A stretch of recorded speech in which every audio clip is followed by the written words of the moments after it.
welcome to my channel. Today I'm going to be doing a what's on my iPhone video.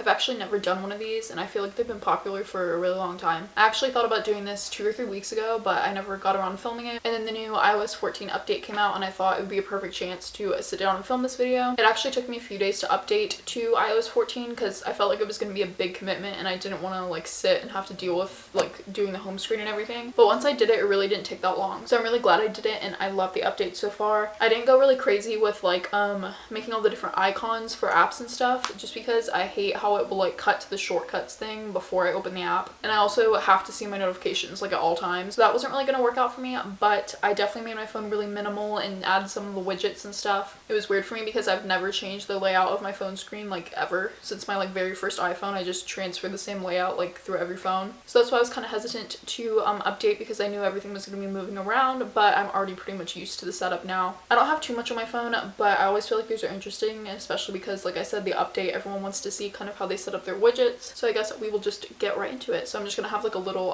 what is it called, like screen recording of my phone. Maybe I'll like scoot over so there's room for it. So this is my lock screen. I actually have a picture of when I got engaged in August, so I just thought this was cute, and I always usually like to have a picture of me and John on my lock screen. Sometimes I just want like a neutral pattern, but I always like to see it obviously when I'm unlocking my phone. So pretty self-explanatory.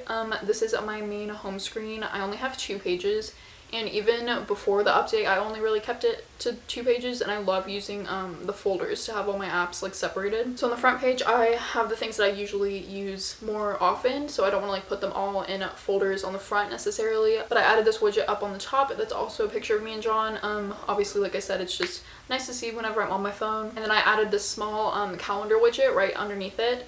I really wanted to keep it simple like I said, and that's really the only thing that stood out to me in the widgets that I want to see is the date. Kind of bothers me because like on the right you see I have the calendar app still there, so it kind of like counters one another, but I did want to keep this here because I do reference the calendar a lot and I want to see like the full month and stuff. So next to that I just have Safari, which is something obviously you use all the time, and under that is my mail. I'll go into the social folder after, but the next row is App Store, Notes, Weather, Clock, Maps, a folder with utilities that I can go through, FaceTime, and my settings.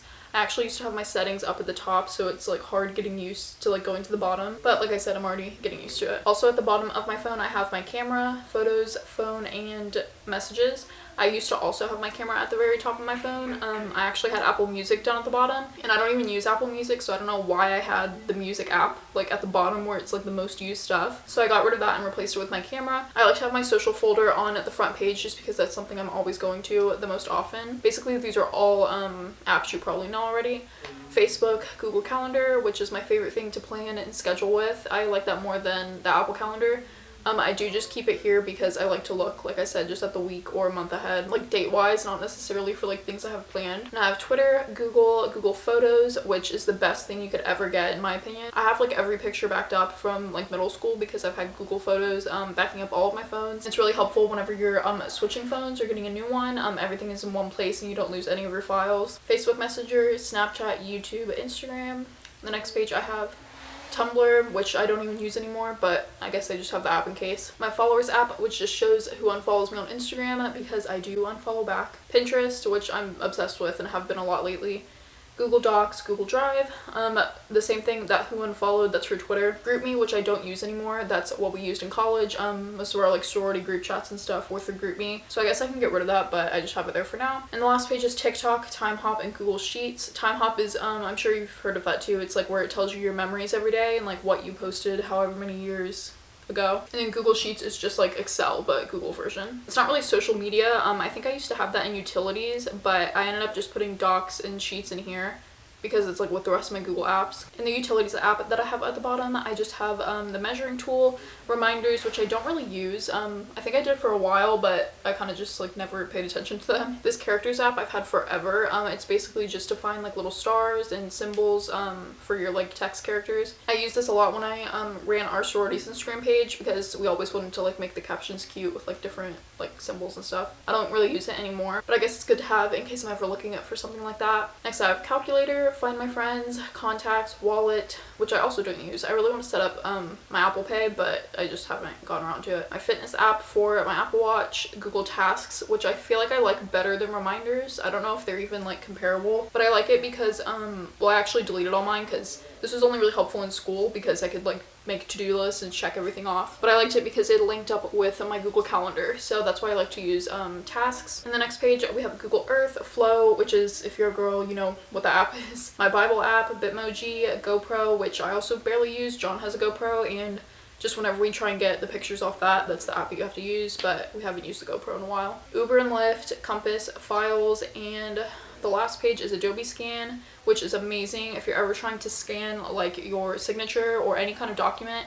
You can do that on there and it will upload to like any of the documents you're trying to edit. But yeah, you can basically like take a picture and it will turn any like printed document into a PDF. Voice memos, Widgetsmith, which I obviously just got with the update, and my watch app. So like I said, those were the two widgets I had from Widgetsmith, but if you see on the other page, I have the batteries widget that just came with like the Apple ones, so I haven't looked too much into the rest of them. There might be more that I want to add later, but for now I just added this because it's really nice that I can see all the different batteries at once. I hated with my new phone that I had to go like this to like see the battery in the top right, but I got so used to it now. But now it's nice to just scroll and I can see it. And like I said, it connects to my watch as well, so I know the battery for that. And when I have my AirPods connected, it also tells me the charge for those. I actually forgot to show on the page to the left, I just had 3 different widgets because there's not really anything else I need to put here. So I just have the weather where I can see like the upcoming like times of the day, and underneath I have my activity app just like drawn out. Don't judge my lack of movement today. I've actually have a broken toe, so that's my excuse right now. And then I also have the Bible app underneath because it gives you a Bible verse every day, and I like to just look at that when I'm scrolling and have that to read every morning. So going back to the last page, I first have my photography folder. Like I said, I love having these in like their different categories. I would hate to be like scrolling forever. I know a lot of people are doing like the color coding on each page, and that just stresses me out. So I like my little minimal setup. But in the first one I have Afterlight, which is something I don't really use anymore. I used to use it for like the dust effect and also like all my filtering in like 2013 before VSCO was a thing. Next is Unfold, which a lot of these you also probably know. These are for like story layouts for Instagram. You can make like different collages and stuff. A lot of these I had when, again, I was running my sorority's Instagram. They're very good for like business related stuff. Wow, access to photos. I haven't opened this in a while, obviously. So you can just like find different templates. See, I don't even know how to work this anymore. But I did want to keep these on my phone in case like my jobs in the future, I want to stay in like the social media realm. So hopefully I can utilize those for any like business I'm working on. Fonto is like something for easy text. Like if I just want like to do, I also do this on PixArt. I forgot how to use this. They just have like a lot of fonts that aren't on PixArt. So this is really good if you want variety, and I'm like a font crazy person. Like I love different fonts and using them for different design stuff. So Fonto is really good for that.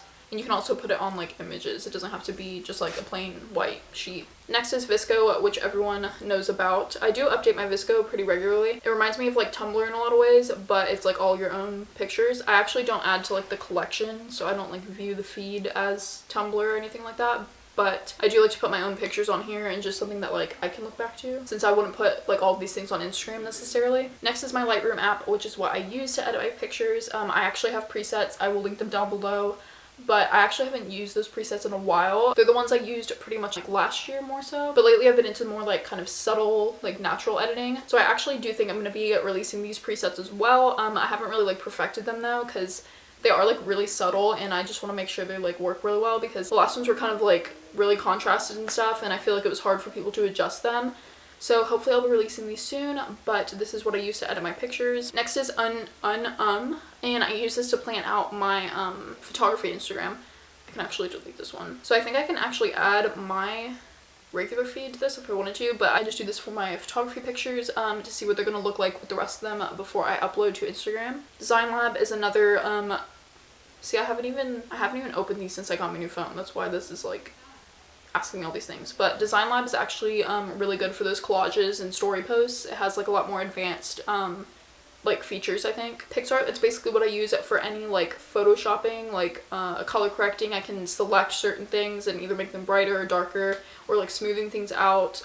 You can clone on there, so if there's something in the background, I'll like take it out. But PicsArt is like, I can do pretty much anything I ever wanted on there. Storylux is another story app where you can do like collages. Fuji is like that disposable camera app. I haven't used that in a long time.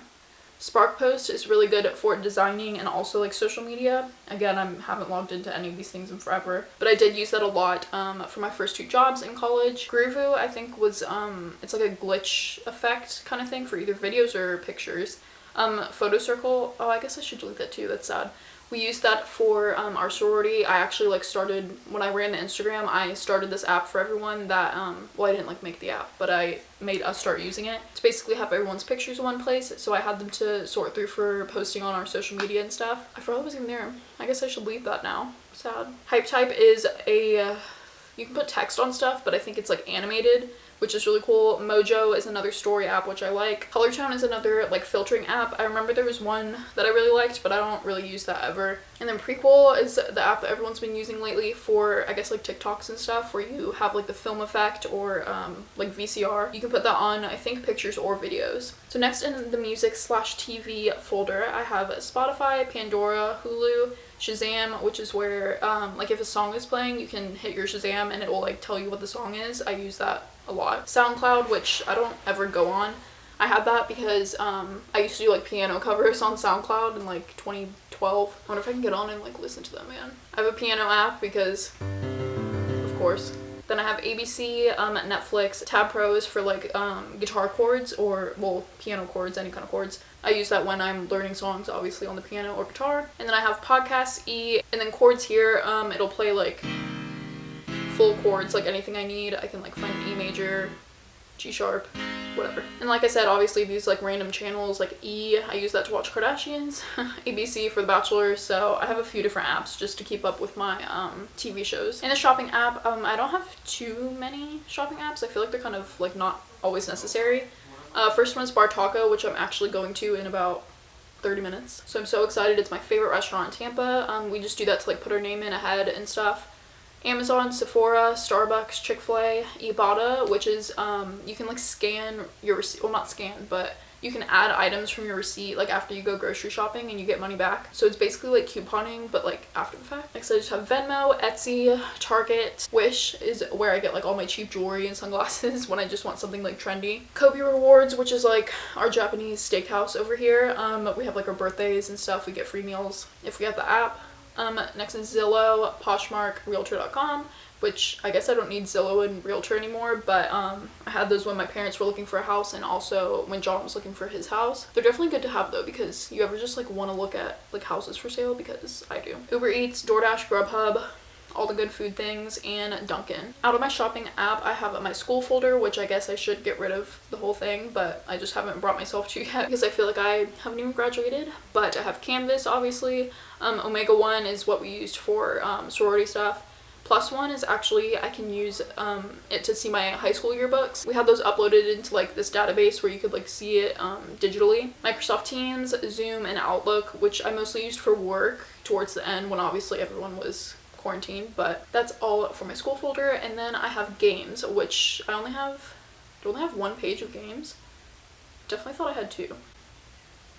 Now I'm upset. But anyways, Crossy Road is like the best game ever. I will play this non-stop. It's basically just like Frogger, but I would play this like non-stop. I think my high score is like 380 something.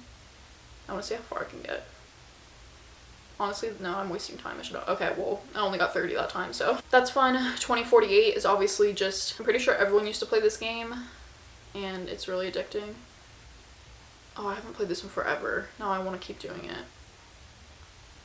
Okay, I can't. Dots is where you can just like connect the boxes. Like, I feel like everyone knows that too. Heads Up, we used to play a lot at Disney when we were like in line for rides. Design Home is really fun. You basically just design different bedrooms and stuff.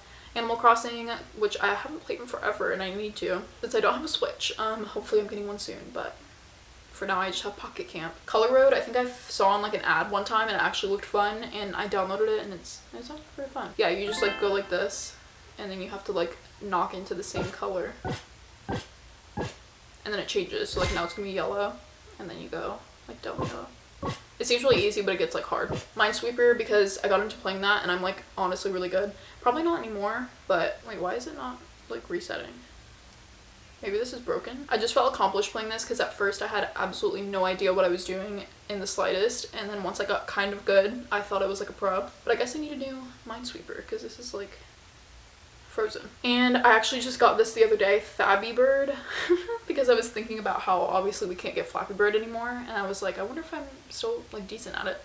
So this is basically the same thing. And then I just have my banking app. I do have that out of a folder because I use it obviously pretty frequently. But like I said, those are just my 2 pages of apps. I have 3 little widgets and some right here on this page. So that is everything that's on my phone. I hope that was kind of like entertaining, I guess. I feel like I like watching these videos because I get ideas for like different either like photo editing apps or just like things I want to like set up differently, especially with a new update. I was trying to get a lot of ideas for different widgets I wanted and just like how I kind of wanted to lay it out. But like I said, I didn't want to go too crazy with adding icons or anything. I don't like to have a lot on my phone, so I really like the way it's set up and how I can get to everything easily. I think I am going to do a in-depth like how I edit my pictures, and I'll show you guys the presets I use and stuff. I do want to wait until I basically like have them ready to put on Etsy if I want to sell them, because I have been doing them a lot differently than with my old presets that I was selling. So be looking out for that soon. I hope you guys enjoyed this video and thanks for watching.